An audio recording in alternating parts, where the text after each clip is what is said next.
Hello students, आज हम लोग FYUGP sem 1 maths major paper में नया टॉपिक करने जा रहे हैं, definite integral as a limit of some.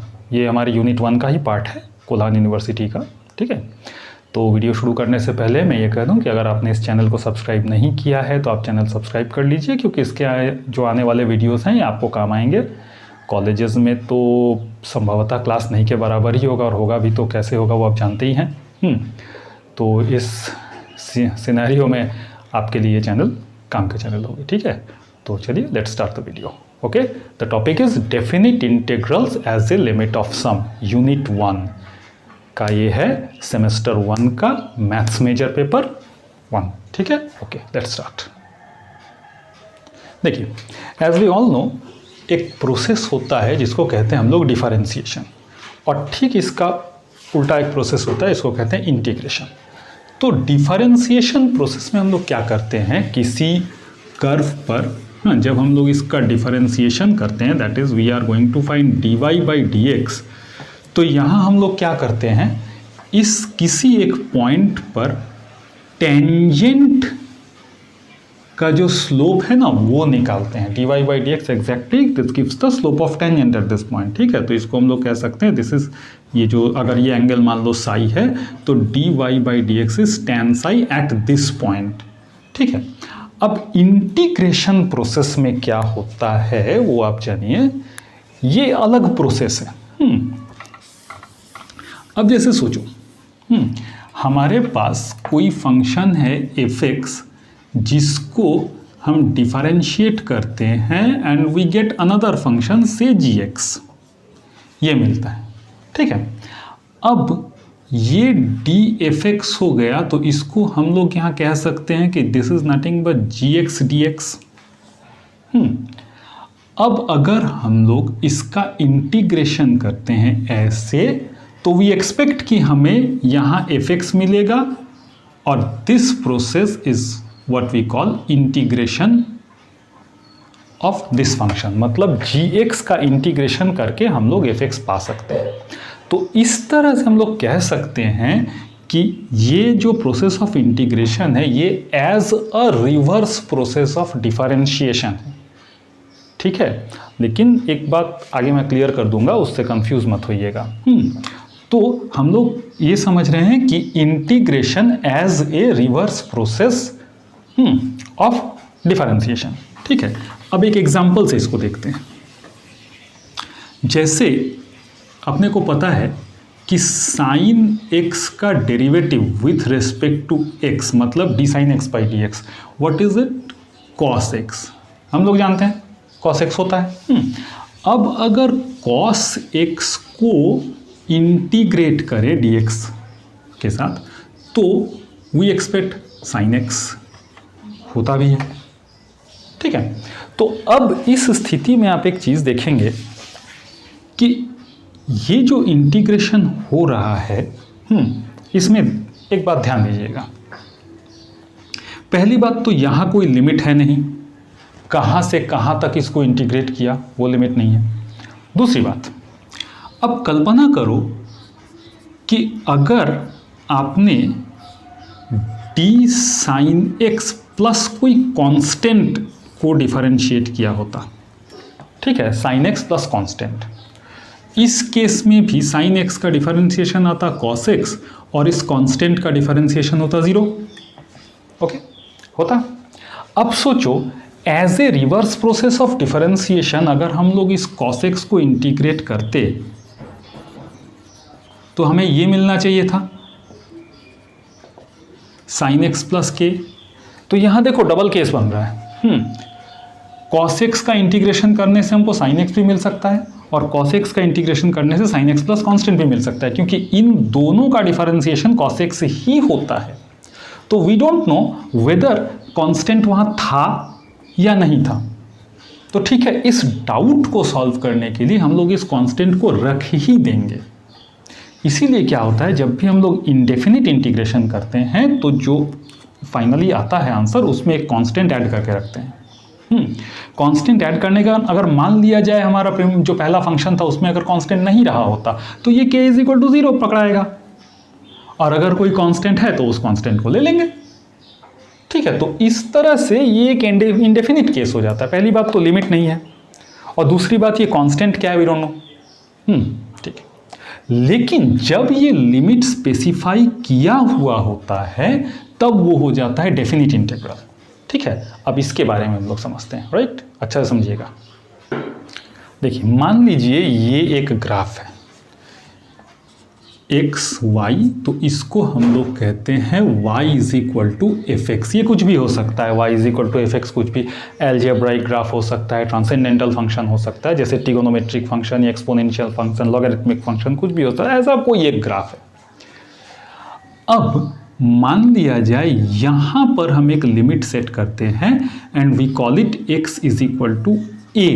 Okay, यहाँ एक और लिमिट डालते हैं x is equal to b। अब सोचो, यहां पर एक ये जगह पर एक स्ट्रिप, एक पतला सा ये स्ट्रिप हमने कंसीडर किया, राइट। मान लो रेक्टेंगल है ऐसा, ये रेक्टेंगल ऐसा भी हो सकता है, ऐसा भी हो सकता है। ये थिकनेस जो है ये है हमारा dx। ठीक है, ये थिकनेस है dx। कहाँ से कहाँ तक, ये वाला।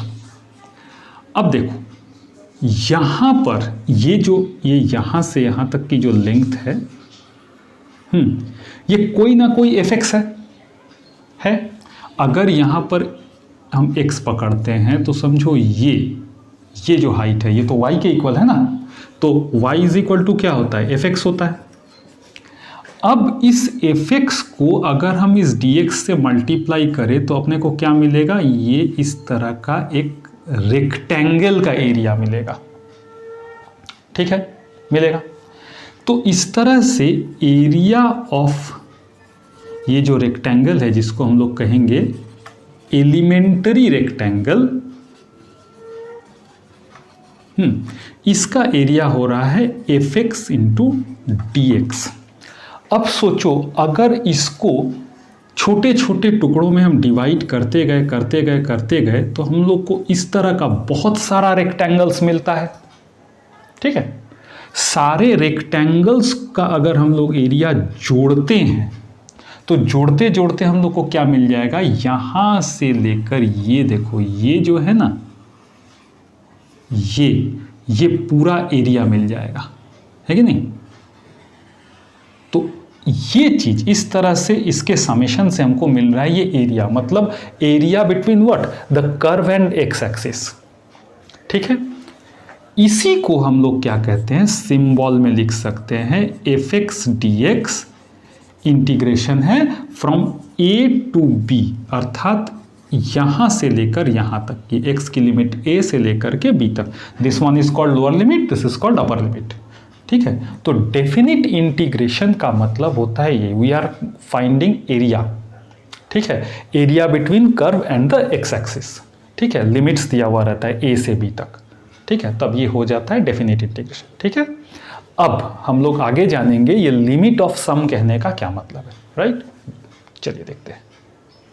चलिए अब हम लोग मान रहे हैं let fx be a bounded single valued continuous function. Mind कीजिएगा, ध्यान दीजिएगा इसको, bounded single valued continuous function defined in closed interval AB where A and B both are finite quantities।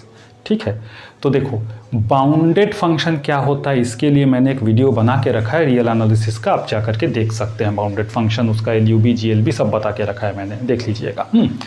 Single valued कहने का मतलब है आप कोई भी x ले लीजिए, उसके लिए फंक्शन का जो वैल्यू है वो एक ही वैल्यू आएगा। This is called single valued function. ठीक है, एक वैल्यू आएगा, मतलब एक समय एक x के लिए 2 y नहीं आना चाहिए, तब वो फंक्शन ही नहीं कहलाएगा। तो ये गड़बड़ हो जाएगा, समझ गया ना, ऐसे नहीं होना चाहिए। तो ये हुआ कंटिन्यूअस, मतलब ये कर्व कहीं पर भी टूटा नहीं है। मैं कंटिन्यूटी पे आगे वीडियो बनाऊंगा, देखिएगा।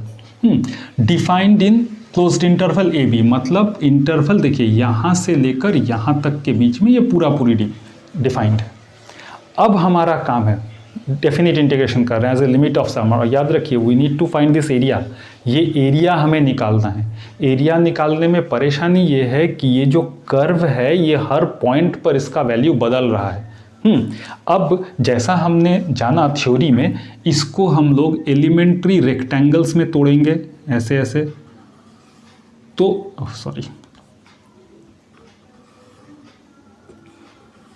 इस तरह से ऐसे ऐसे ऐसे हम लोग कई एक पार्ट्स में तोड़ देंगे। तो पार्ट्स को तोड़ने में एक गड़बड़ है। गड़बड़ क्या है सो देखिए, पहली बात, ये जो ऊपर का पार्ट ऐसे दिख रहा है, ठीक है ना, इस पर स्पष्ट है कि ये रेक्टेंगल नहीं है। ठीक है, रेक्टेंगल होने के लिए बिल्कुल फ्लैट होना चाहिए था इस तरह से ऐसे। ठीक है, तो इसका मतलब अगर हम लोग ये कह रहे हैं कि this is an elementary rectangle, तो कहीं ना कहीं गड़बड़ कर रहे हैं बोलने में। तो इसको बेटर है बोलना एलिमेंट्री स्ट्रिप्स, पट्टियाँ। ठीक है, ये बोलना चाहिए। ठीक है ना, तो ये देखो इस तरह से हम लोग क्या कर रहे हैं, इस पूरे इंटरवल को कई एक छोटे छोटे टुकड़ों में बांट दे रहे हैं। राइट, कितने सारे हैं वी डोंट नो, बट बांट रहे हैं। तो इस तरह से देखिए, जो पहला आपका ए है इसको हम लोग कहेंगे x0 पॉइंट। अगला वाला जो पॉइंट है बांटने का वो कहलाएगा x1, उस प्रकार से ये कहलाएगा x2, और ये ग्रेजुअली आगे बढ़ता जाएगा। राइट, ये वाला जो b है ये हम लोग कहेंगे xn is equal to b। ठीक है, बीच में बहुत सारी पट्टियां हैं। अब ये देखो, कोई भी एक जनरल पट्टी अगर तुम उठा लो, ये वाली पट्टी, तो इसके लिए इसको कहेंगे हम लोग xr-1। राइट, ठीक है, और ये वाले जो है इसको कहेंगे हम लोग XR। ठीक है, ये उसका लोअर लिमिट और अपर लिमिट डिफाइन हो रहा है। समझ गया ना? देखो इस पूरे फंक्शन का लोअर लिमिट बिल्कुल यहाँ पर है, ये है x0 विच इज़ a, ये है upper limit which is xn is equal to b। बीच में हम लोग ऐसे ऐसे ऐसे ऐसे पार्ट से डिवाइड कर रहे हैं। समझ गए बात? ठीक है, अब देखिए ये हर एक जो पट्टियाँ हैं, ये पट्टियाँ, इसका विड्थ क्या होगा, x1 माइनस x0। ओके, इस विड्थ को चलो अपन कहते हैं डेल्टा1। ठीक है, उसी तरह ये वाला जो विड्थ है ये क्या है, x2 माइनस x1, चलिए इसको कहते हैं डेल्टा2, एंड सो ऑन। ठीक है, तो ये वाली जो पट्टी है, इस पट्टी की विड्थ क्या है, XR minus 1, we call it delta R। ठीक है, तो इस तरह जो पट्टियों का विड्थ होता है, इस डेल्टा R, इसको हम लोग डेल्टा R से दिखाते हैं। और ये डेल्टा R ज़रूरी नहीं है कि इक्वल हो, अलग अलग हो सकता है। ठीक है, तो इस डेल्टा R में हम लोग देख रहे हैं वो छोटा भी हो सकता है, बड़ा भी हो सकता है। हम लोग डेल्टा R जितना बड़ा लेंगे ना, उतना गड़बड़ होने का चांस ज़्यादा रहेगा, क्योंकि देखो ये कर्व वहाँ पर उतना ज़्यादा होगा। इसको अगर छोटा कर दें, एज बहुत सारा R हो जाए, ठीक है ना, तब ये जितनी पतली होगी ये पट्टी, हम अनुमान कर सकते हैं कि हाँ वो रेक्टेंगुलर होगा, नहीं तो ये कर्व गड़बड़ करेगा, है ना। तो इसलिए हम लोग ध्यान रखेंगे कि ये जो n है, जितने पार्ट्स में हमने डिवाइड किया, ये बहुत सारा पार्ट होना चाहिए। मतलब हमारी लिमिट होनी चाहिए delta R tends to 0, n tends to infinity. ठीक है, ये लिमिट होना चाहिए। समझ गए? चलिए आगे बढ़ते हैं। देखिए अभी हम लोग क्या कर रहे हैं, कोई एक पट्टी को एनालाइज कर रहे हैं। ठीक है, इस एक पट्टी पर ये देखो, ये लोअर बाउंड, जिसका लोअर लिमिट है XR माइनस 1, अपर है XR, इन दोनों के बीच का जो गैप है वही डेल्टा R है। राइट, अब कल्पना करो हम लोग ये बीच में कहीं पर भी एक लाइन ऐसे पकड़ रहे हैं, यहाँ पर भी कोई ना कोई x का वैल्यू है, इसको हम लोग ज़ाई R कह देते हैं। ये सिंबल थोड़ा अजीब सा लगता है, नहीं तुम क्या करोगे, लेना है।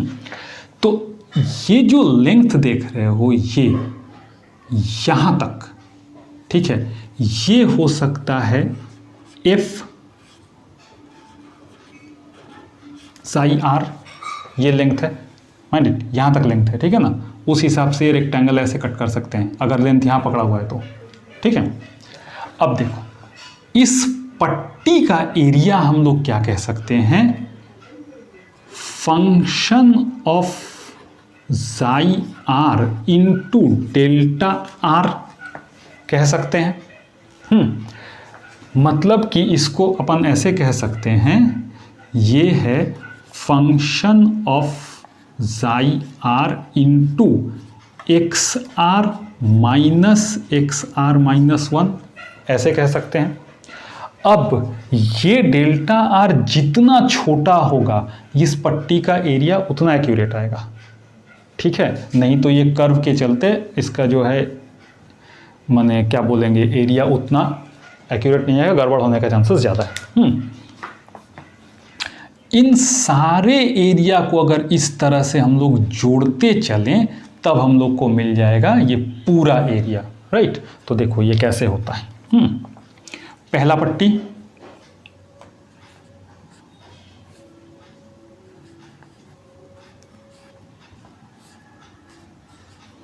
x1 माइनस x0, दूसरी पट्टी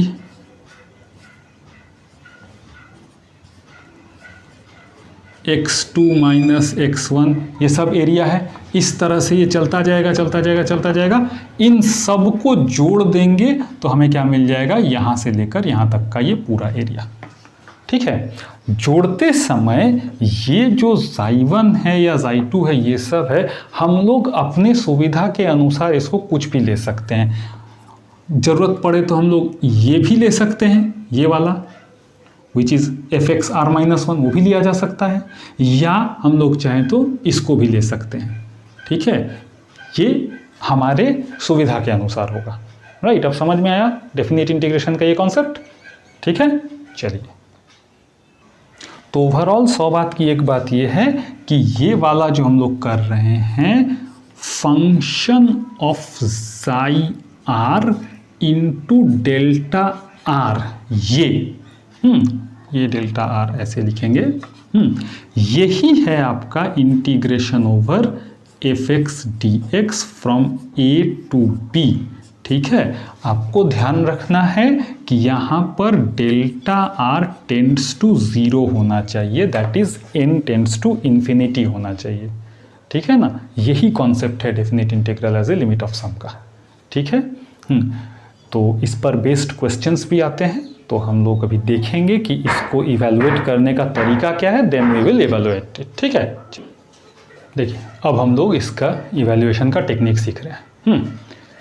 मान लेते हैं ये फंक्शन x से दिया रहेगा, क्या फंक्शन है, a से लेके b तक इंटीग्रेट करना है, और हमने क्या किया है, इसको पार्ट्स में डिवाइड कर लिया है, n पार्ट्स में, राइट।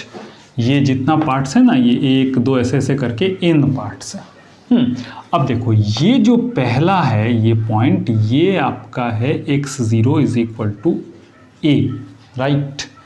अब ये अगला पार्ट देखो, ये हर एक पार्ट का विड्थ है h h h h ऐसे करके, मतलब ये वाला जो पॉइंट है ये है a plus h x coordinate, ये है a प्लस 2h, ये है a plus 3h and so on. हमने इस तरह से डिवाइड किया है ताकि आपका b बन जाए a प्लस NH। अब हम लोग कह सकते हैं कि b is equal to a plus NH कर सकते हैं, ठीक है। अब देखो b is equal to a plus NH जब है तो देखो ये पॉइंट लिमिट b है, हाँ, इसको हमने क्या किया, b is equal to a plus NH किया। इसका मतलब हमारा NH हो जा रहा है b माइनस a। इस लिमिट को अच्छे से करने के लिए हम लोग क्या करेंगे, तो यहाँ NH is equal to b minus a है, और हम लोग क्या करेंगे, इसको प्रिसाइज रिजल्ट लाने के लिए h को यथासंभव छोटा करेंगे। ध्यान रखना लिमिट है, ये हमारा लिमिट है h टेंड्स टू 0 अर्थात n टेंड्स टू इन्फिनिटी, ये लिमिट चलेगा, ठीक है। अब देखो इस तरह से हर एक पट्टी की विड्थ है h है। हम लोग या तो इसको ले सकते हैं y कोऑर्डिनेट की तरह या इसको, जो हमारी मर्जी, ठीक है। अब देखिए इसको हम लोग ऐसे करते हैं, पहली पट्टी F A into H, F A कौन सा है, ये हाइट इंटू एच हो गया एरिया। दूसरी पट्टी F a plus H into H, ये देखो ये लेंथ है आपका एफ ए प्लस एच, ठीक है। उसके साथ एच मल्टीप्लाई किया, इसका एरिया आया। फिर F a plus two H into H, इस तरह से सारे पट्टियों को हम लोग कैलकुलेट करेंगे, ये आ जाएगा n टर्म्स तक, ठीक है। n टर्म्स तक आ जाएगा, ऐसे ऐसे करके, ठीक है। इसी को हम लोग कह रहे हैं integration over f x d x from a to b, ठीक है। अब यहाँ इस सारे ये में हमारा लिमिट रहेगा, ये लिमिट रहेगा h tends to 0 n tends to infinity, ठीक है। मतलब आप समझ रहे हैं कि इसमें हम लोग चाहें तो h कॉमन निकाल सकते हैं और ऐसे लिख सकते हैं f a plus h plus f a plus 2h and up to ये n टर्म्स तक चला जाएगा, ठीक है। ये इस तरह से चला जाएगा पहला। और अगर मान लिया जाए कि हम ये एफ ए है, इसके जगह का स्टार्टिंग यहाँ से करते हैं। हम लोगों ने अभी देखा ना थोड़ा देर पहले कि ये जो एफ जाई आर होता है, ये हम लोग इधर भी ले सकते हैं, इधर भी ले सकते हैं। तो अगर यहाँ से स्टार्ट करते हैं, यहाँ से, तो ये पहला आएगा एफ ए प्लस एच, दूसरा आएगा एफ ए प्लस 2h, ठीक है। तीसरा आएगा F a plus 3h and so on, ये आगे चल के ये भी n टर्म्स पर ही एंड करेगा, ठीक है। चूंकि n टेंड्स टू इन्फिनिटी है तो इसलिए हम यहाँ से स्टार्ट करें चाहे यहाँ से स्टार्ट करें, फर्क नहीं पड़ता। और दूसरी बात, जब h टेंड्स टू 0 हो जा रहा है तो ये पट्टी इतनी पतली हो जा रही है कि आप यहाँ पर ले चाहे यहाँ पर ले, एक्यूरेट रिजल्ट आएगा उसका, ठीक है। तो ये है इवैल्यूएशन करने का तरीका, ठीक है। तो इस बेसिस पर इस तरह से हम लोग definite integration as a limit of sum इसको इवैल्यूएट करेंगे, ठीक है। तो इवैल्यूएट करने का जो इससे रिलेटेड सम सब बनाएंगे ये लोग हम लोग नेक्स्ट वीडियो में बनाएंगे। इस वीडियो को देखिएगा, चैनल सब्सक्राइब कीजिएगा, ठीक है। और नेक्स्ट वीडियो में हम लोग इससे रिलेटेड सम्स बनाएंगे। Okay, thank you.